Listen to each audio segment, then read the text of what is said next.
I'd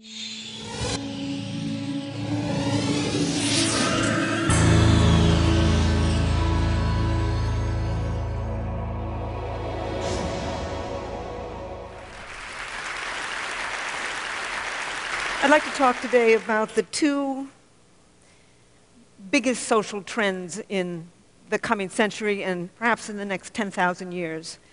But I want to start with my work on romantic love, because that's my most recent work.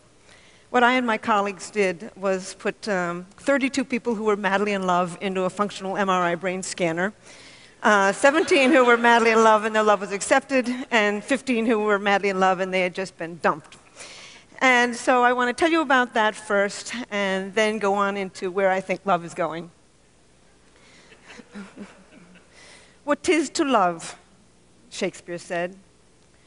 I think our ancestors, I think human beings, have been wondering about this question since they sat around their campfires or lay and watched the stars 1,000,000 years ago.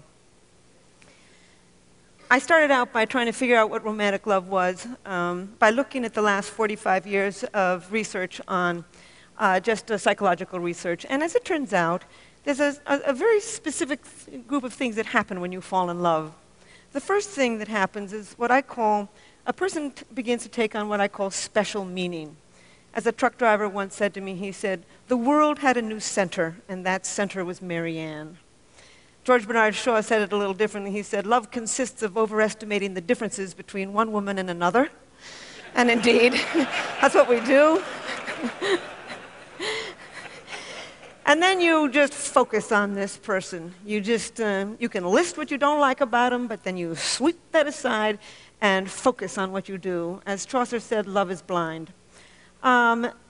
In trying to understand romantic love, I decided I would read poetry from all over the world. And I just want to give you one very short poem from 8th century China, because it's an almost perfect example of a man who is focused totally on a particular woman. It's a little bit like when you are madly in love with somebody and you walk into a parking lot, their car is different from every other car in the parking lot. Their wine glass at dinner is different from every other wine glass at the dinner party.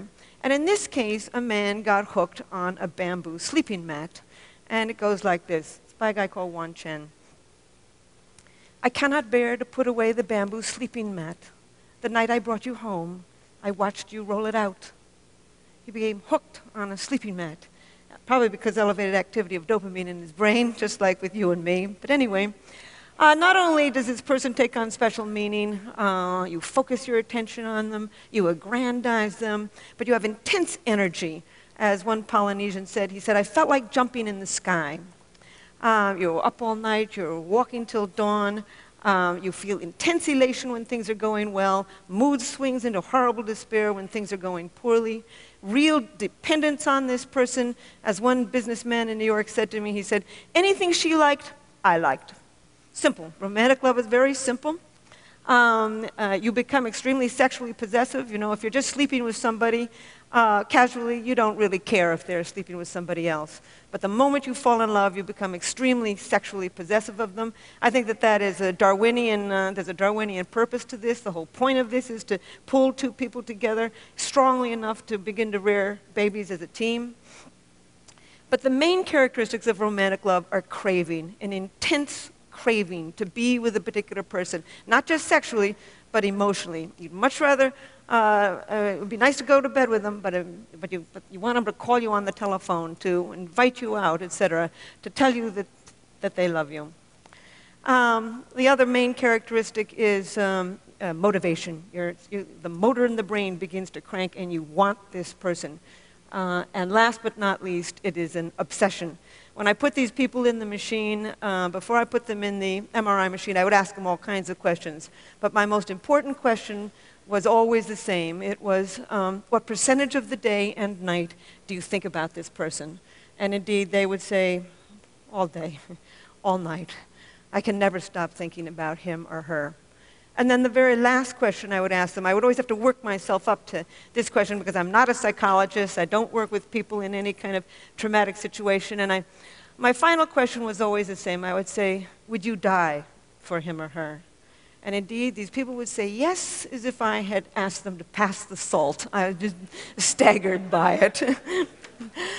So we scanned their brains, looking at a photograph of their sweetheart and looking at a neutral photograph with a distraction task in between, so we could look at the same brain when it was in that heightened state and when it was in a resting state. And we found activity in a lot of brain regions. In fact, one of the most important was a brain region that becomes active when you feel the rush of cocaine. And indeed, that's exactly what happens. I began to realize that romantic love is not an emotion. In fact, I had always thought it was a series of emotions from very high to very low. But actually, it's a drive. It comes from the motor of the mind. The wanting part of the mind, the craving part of the mind, the kind of part of the mind when you're reaching for that piece of chocolate, when you want to win that promotion at work, the motor of the brain. It's a drive. And in fact, I think it's more powerful than the sex drive. You know, if you ask somebody to go to bed with you and they say no thank you, you certainly don't kill yourself or slip into a clinical depression. But certainly around the world, people who are rejected in love will kill for it. People live for love, they kill for love, they die for love. They have songs, poems, novels, sculptures, paintings, myths, legends. In over 175 societies, people have left their evidence of this powerful brain system.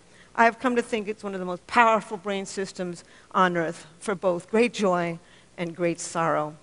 And I've also come to think that it's one of three basically different brain systems that evolved from mating and reproduction. One is the sex drive, the craving for sexual gratification. W.H. Auden called it an intolerable neural itch. And indeed, that's what it is. It keeps bothering you a little bit like being hungry. The second of these three brain systems is romantic love, that elation, obsession of early love. And the third brain system is attachment, that sense of calm and security you can feel for a long-term partner. And I think that the sex drive evolved to get you out there looking for a whole range of partners. You know, you can feel it when you're just driving along in your car. It can be focused on nobody. I think romantic love evolved to enable you to focus your mating energy on just one individual at a time, thereby conserving mating time and energy. And I think that attachment, the third brain system, evolved to enable you to tolerate this human being at least long enough to raise a child together as a team. So with that preamble, I want to go into discussing the two most profound social trends, one of the last 10,000 years, and the other certainly of the last 25 years, that are going to have an impact on these three different brain systems: lust, romantic love, and deep attachment to a partner. The first is women moving into the workforce.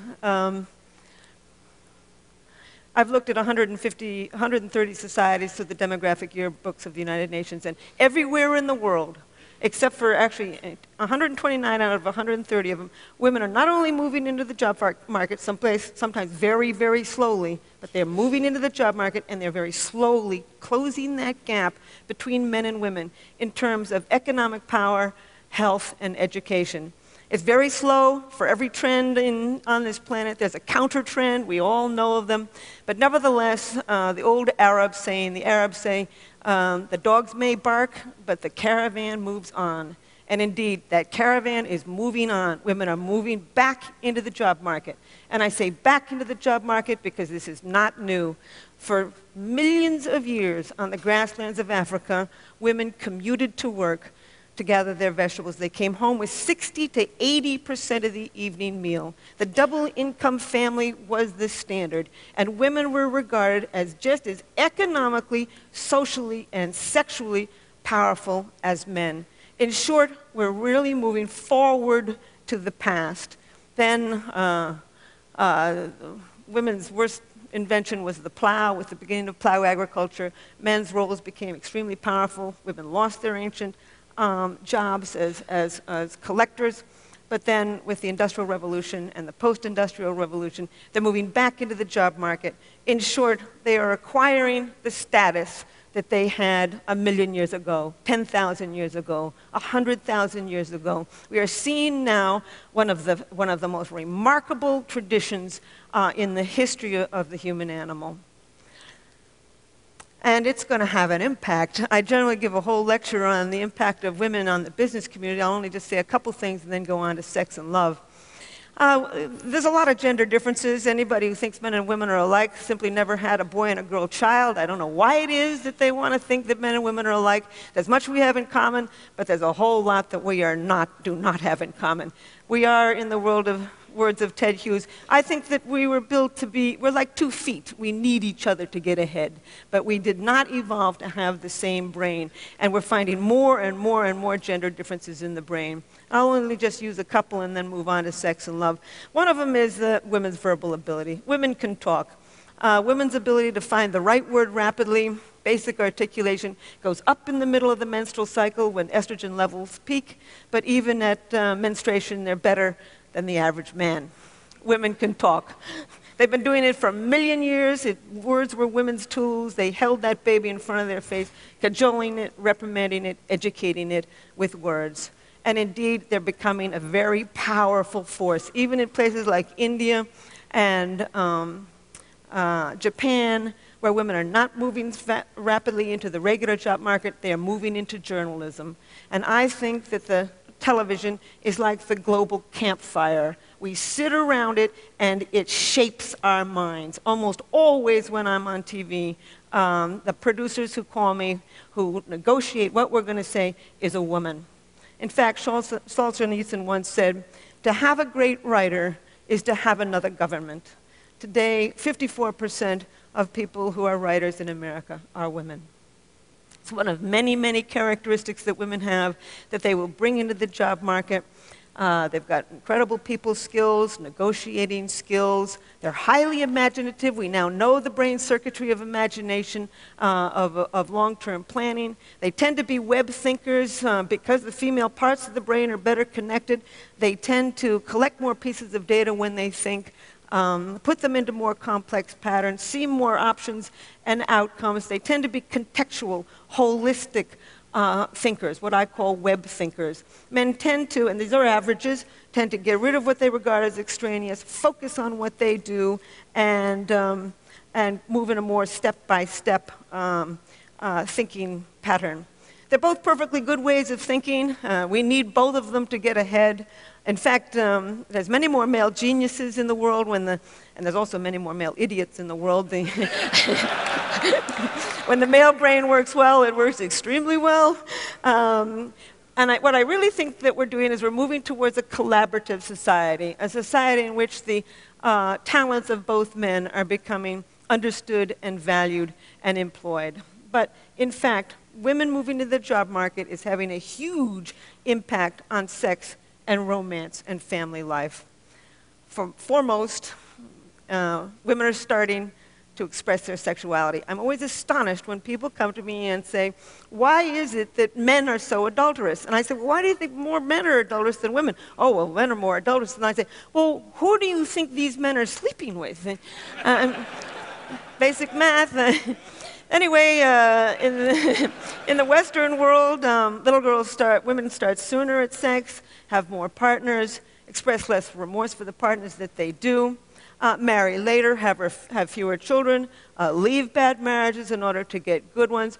We are seeing the rise of female sexual expression. And indeed, once again, we're moving forward to the kind of sexual expression that we probably saw on the grasslands of Africa 1,000,000 years ago, because this is the kind of sexual expression that we see in hunting and gathering societies today. We're also returning to an ancient form of marriage, equality.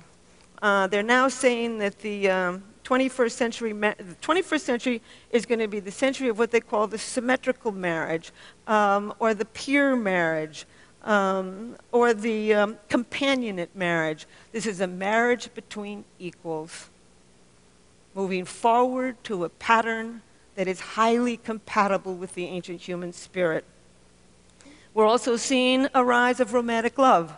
91% of American women and 86% of American men would not marry somebody who had every single quality they were looking for in a partner if they were not in love with that person. People around the world in a study of 37 societies want to be in love with the person that they marry. Indeed, arranged marriages are on their way off this braid of human life.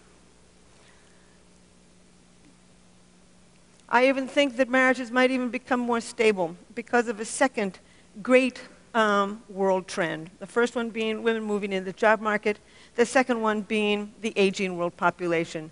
They're now saying that in America, that middle age should be regarded as up to age 85. Because in that highest age category of 76 to 85, only as much as 40% of people have nothing really wrong with them. So we're seeing this a real extension of middle age.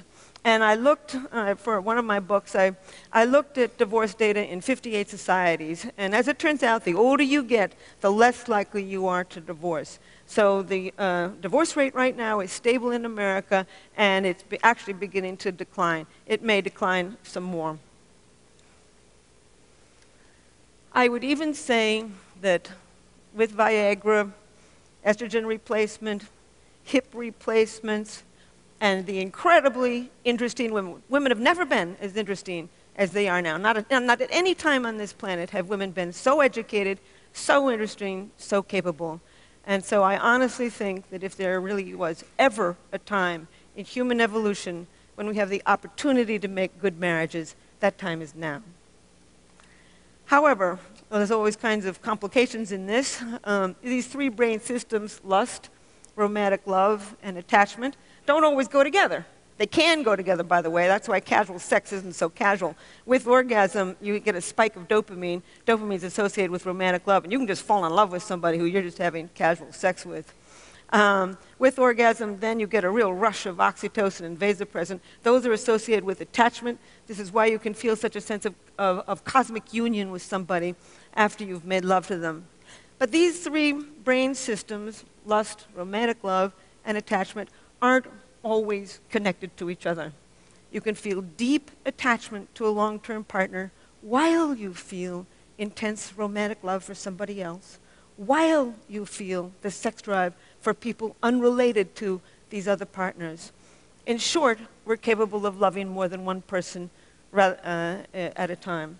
In fact, you can lie in bed at night and swing from deep feelings of attachment for one person to deep feelings of romantic love for somebody else. It's as if there's a committee meeting going on in your head as you are trying to decide what to do. So I don't think, honestly, we were an animal that was built to be happy. We were an animal that was built to reproduce.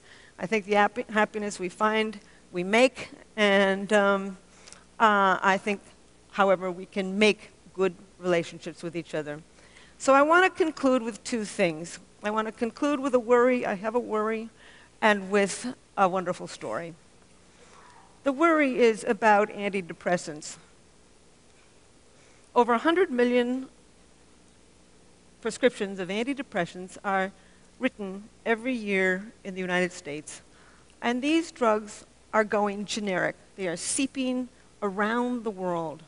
I know one girl who's been on these antidepressants, serotonin enhancing, SSRIs, serotonin enhancing antidepressants, since she was 13. She's 23. She's been on them ever since she was 13. I got nothing against people who take them short term when they're going through something perfectly horrible and they want to commit suicide or kill somebody else. I would recommend it.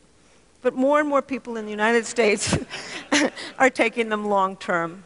And indeed, what these drugs do is raise levels of serotonin.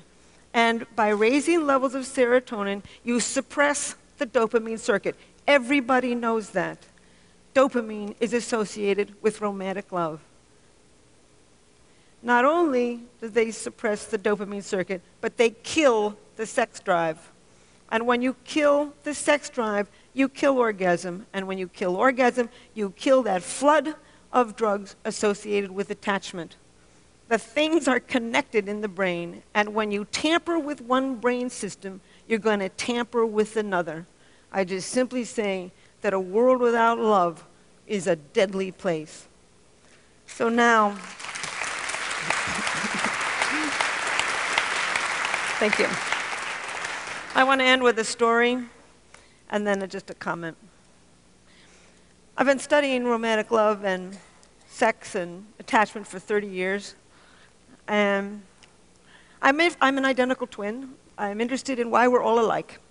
Why you and I are alike, why the Iraqis and the Japanese and the Australian Aborigines and the people up the Amazon River are all alike.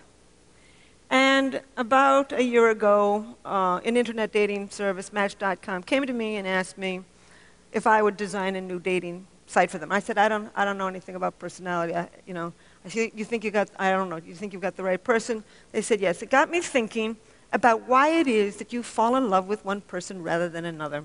That's my current project. It will be my next book. There's all kinds of reasons that you fall in love with one person rather than another. Timing is important. Proximity is important. Mystery is important. You fall in love with somebody who's somewhat mysterious, in part because mystery elevates dopamine in the brain, probably pushes you over that threshold to fall in love. You fall in love with somebody who fits within what I call your love map, an unconscious list of traits that you build in childhood as you grow up. And I also think that you gravitate to certain people actually with somewhat complementary brain systems, and that's what I've now contributing to this. But I want to tell you a story to illustrate, I've been carrying on here about the biology of love. I want to show you a little bit about the culture of it too, the magic of it. It's a story that was told to me by somebody who had heard it just from probably a true story. It was a graduate student I'm at Rutgers, and my two colleagues, Art Aaron is at SUNY Stony Brook. That's where we put our people in the MRI machine. And this graduate student was madly in love with another graduate student. And she was not in love with him. And they were all at a conference in Beijing. And he knew from our work that if you go and do something very novel with somebody, you can drive up the dopamine in the brain and perhaps trigger this brain system for romantic love. So he decided he'd put science to work, and he invited this girl to go off on a rickshaw ride with him. And sure enough, I've never been in one, but apparently they go all around the buses and the trucks, and it's crazy, and it's noisy, and it's exciting, and he figured this would drive up the dopamine, and she'd fall in love with him. So off they go, and she's squealing and squeezing him and laughing and having a wonderful time. An hour later, they get down off of the rickshaw, and she throws her hands up, and she says, "Wasn't that wonderful? And wasn't that rickshaw driver handsome?"